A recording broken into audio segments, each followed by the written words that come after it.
Okay, so magandang hapon po sir. Ito po ang aming munting tahanan. So ito po 3 months po namin tinapos. So, pasok na po tayo. Pasensyahan nyo na po, medyo makalat po ang aming munting tahanan. Ito po ang aming terrace. Ayan. So pasok po tayo sa loob.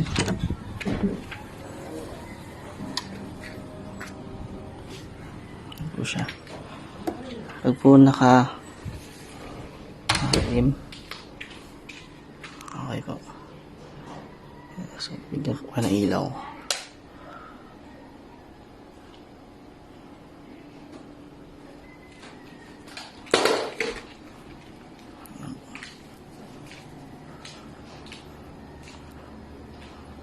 Ito po ang aming kwarto.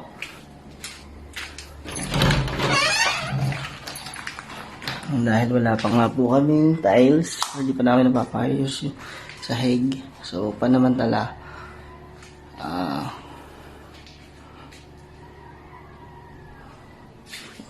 yan po yung CR na. So, on process pa po kasi siya. Sansahan nyo na po, makalat po talaga. And, the other room, this is actually the master room. Yan, so hindi pa po kasi talaga sa tapos.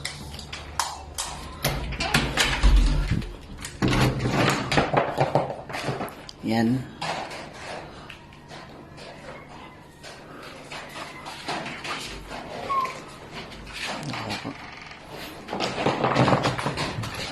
Bilis po tayo sa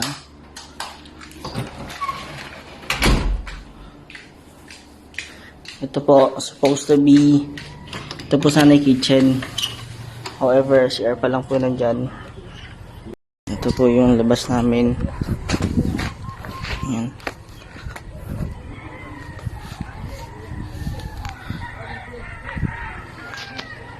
Ayan.